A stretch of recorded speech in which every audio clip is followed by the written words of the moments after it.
छत्रपती शंभूराजे उपाख्य शंभूवर्मन यांचा बुधभूषण हा अवघड संस्कृत ग्रंथ सर्वांना समजणाऱ्या मराठी भाषेत जास्तीत जास्त लोकांपर्यंत घेऊन जाण्याचा प्रयत्न करणाऱ्या तुकोबासपेक्षा शंभूवर्मनकृत बुधभूषणच्या आजच्या या पॉडकास्ट क्रमांक 76 मध्ये डॉक्टर दिनेश आपल्या सर्वांचं मनपूर्वक स्वागत करतो.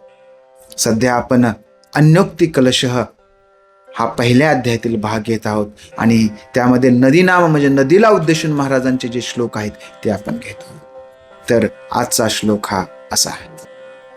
छायां प्रकुर्वन्ति नमन्ति पुष्पैः फलं नियच्छन्ति तदद्रुमाये उन्मूल्यतानेव नदी प्रयादी तरंकिना क्व प्रतिपन्नमस्ति. छायां प्रकुर्वन्ति नमन्ति पुष्पे म्हणजे छाया देते ती. कोण? काय करते? सर्वांना छाया देते. तिचा प्रकृती तिचा स्वभावच असा आहे. कशी देते छाया? कुणाला भेदभाव करत नाही, सर्वांना अगदी मुक्त हस्ते छाया देते, सावली देते. नमनती अतिशय नम्रपणे, पुष्पे हे म्हणजे फुलं देते, फलम म्हणजे काय करते? ते फळ देते. नियछंती तदद्रुमाय आणि मग नियमितपणे देत राहते लोकांना, कुणाला रोखत नाही. अशी ही अतिशय विनम्र असणारी, सर्वांना काही ना काही देत जाणारी नदी म्हणजे प्राणी, पाणी म्हणजे जीवन आणि जीवन फुलवित जाणारी ही जी नदी आहे, ही नदी काय करते बघा? उन्मूल्यतानेव नदी प्रयाती तरंकिना क्व प्रतिमन्नपस्नस्ति. आणि मग ही नदी काय करते? सर्वांना जीवन देणारी ही नदी आहे आणि या नदीच्या काठाला असणारे हे जे काही झाड आहेत, त्याचे वृक्ष आहेत, छाया देणारे आहेत, नम्रपणे फुलं देणारे आहेत. नदी पण नम्र आहे. ज्या तीरावर वाढणारा हा जो वृक्ष आहे हा सुद्धा विनम्र आहे. तो तिच्याच पाण्यावर वाढलेला.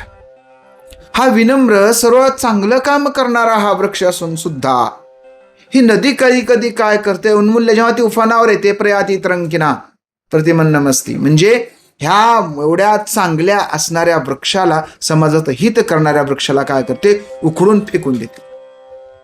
कधी?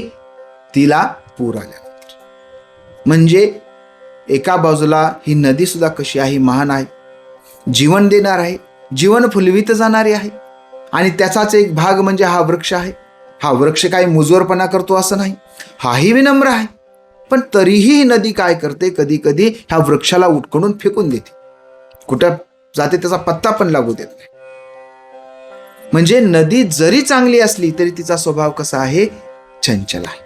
कारण तिची ही जी प्रवृत्ती आहे, तिचा हा जो राग कधी येईल याचा भरोसा नाही. राग म्हणजेच तिचा पूर आला की याचा काही नेम नाही, ठरलेली वेळ पण नाही. तसं महाराज सांगतात अन्योक्ती कलशामध्ये याचा दडलेला अर्थ महाराज सांगतात की समाजातही अशी माणसं असतात की फार गुणी असतात, चांगलं वागणारी असतात, परंतु जर ती चंचल असतील, नदीसारखी अस्थिर असतील, तर अशा अस्थिर व्यक्तींपासून राजानं किंवा समाजकर्त्यानं, माणसाने काय केलं पाहिजे? सावध राहिलं पाहिजे. कारण कधी त्यांचा मूड बिघडेल आणि आपली पाचावर धारण बसेल याचा मेळ नाही. म्हणून सावधगिरीनं वागताना अशा चंचल लोकांपासून सावध राहिलं पाहिजे, असं महाराज या श्लोकातून आपल्याला सांगतात.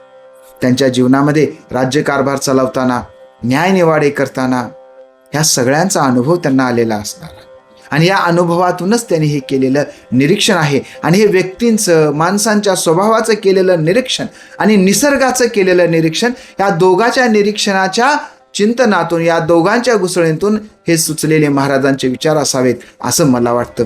आणि त्यामुळेच शंभूराजे हे एक महान साहित्यिक ठरतात. कारण आजही त्यांनी मांडलेले विचार हे अतिशय चपकलपणे जगद्गुरु तुकोबारायांप्रमाणेच लागू पडताना आपल्याला दिसून येतात. या श्लोकामध्ये या ठिकाणी थांबूया. भेटूया पुढच्या श्लोकामध्ये पुन्हा एकदा नवीन शंभूराजांचा विचार घेऊन. तोपर्यंत खुश राहा, आनंदी राहा. आपले पॉडकास्ट जास्तीत जास्त लोकांपर्यंत पोहोचवा. जय शहाजी, जय जिजाऊ, जय शिवराय, जय शंभूराजे.